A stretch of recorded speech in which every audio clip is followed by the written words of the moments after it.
Hello, a very good morning to all the students. Today we are going to study the basic concepts of international trade.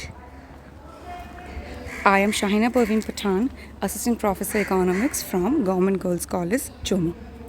Students, मैं आपको आज अंतर्राष्ट्रीय व्यापार के सिद्धांतों के बारे में बताऊंगी। ये पेपर आप बीए पार्ट 3 के फर्स्ट पेपर के रूप में पढ़ेंगे। इसमें आप अंतर्राष्ट्रीय व्यापार के सिद्धांत और सेक्शन बी में हम पढ़ेंगे लोक वित्त के सिद्धांत, और थर्ड सेक्शन में जो आपका लास्ट सेक्शन है उसमें आप पढ़ेंगे आर्थिक विकास के सिद्धांत। तो we are starting with the concepts of international trade. तो इस थ्योरी को पढ़ने के लिए हमें सबसे पहले मीनिंग ऑफ इंटरनेशनल ट्रेड समझना पड़ेगा। अंतर्राष्ट्रीय व्यापार का अर्थ क्या है? International trade is referred to as the exchange और trade of goods and services between different nations. This kind of trade contributes and increases the world economy. बच्चों, आप सब जानते हैं आज का विश्व या आज की अर्थव्यवस्थाएं खुली अर्थव्यवस्थाएं हैं, जहां पर हम भूमंडलीकरण और वैश्वीकरण के दौर में हैं। अर्थात कोई भी देश या कोई भी अर्थव्यवस्था विकास के पथ पर आगे बढ़ने के लिए एक दूसरे पर निर्भर करती है, और इसके लिए हम जिन वस्तुओं और सेवाओं में सक्षम हैं उत्पादन करने में, उन वस्तुओं और सेवाओं को उत्पादन करके विश्व में व्यापार करते हैं, निर्यात करते हैं। और जिन वस्तुओं और सेवाओं के लिए हमारे पास उपलब्ध संसाधन अपर्याप्त हैं या अधिक लागत पर प्राप्त होते हैं, उन साधनों को या उन वस्तुओं और सेवाओं को हम विदेशों से आयात करते हैं। सो when we talk about the basic essence of international trade, we talk about the concepts of exports and imports.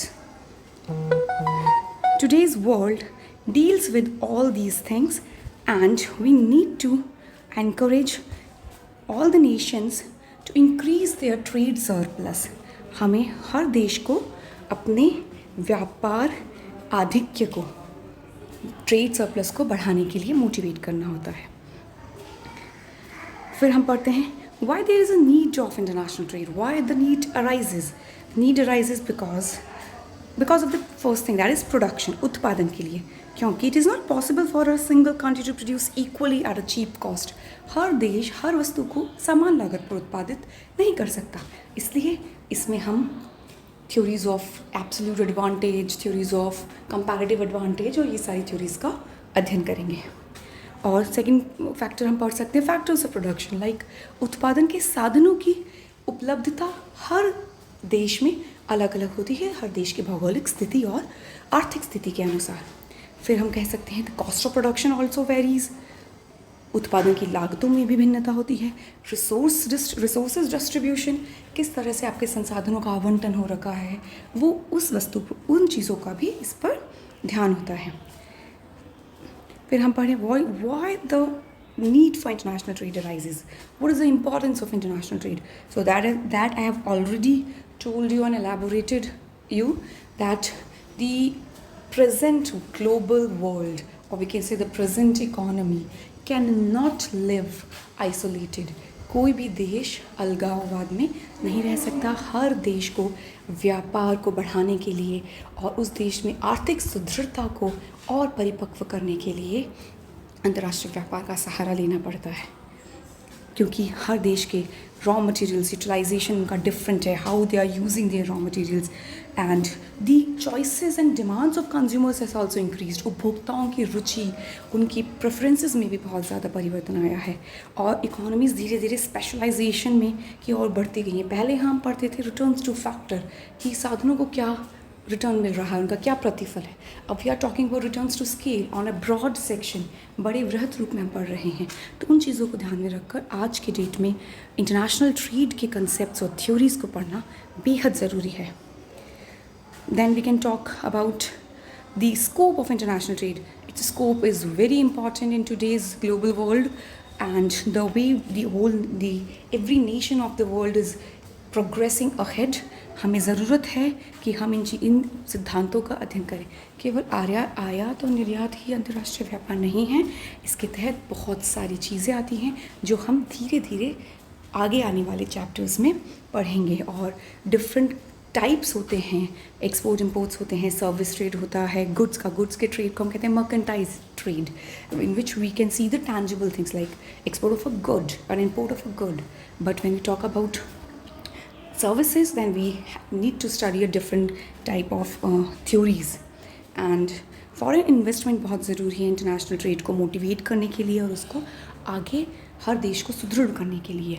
फिर we can study, and there are different types of investments. First is foreign direct investment and the foreign portfolio investment. We will discuss all these basic concepts later on when we will proceed to our other chapters. Then we can say that what are the advantage of international trade? It helps in earning foreign currency, है ना. It helps in earning foreign exchange to the organization. Foreign exchange helps in paying off the cost of imports of capital goods, technologies, fertilizers, etc. Okay, then we can say it is beneficial to make the efficient reuse of resources. संसाधनों का कुशलतम प्रयोग हम अंतर्राष्ट्रीय व्यापार के तहत कर सकते हैं. We can lead to the path of growth and employment potentials. कैसे? International trade helps in faster growth of organisations as well as countries.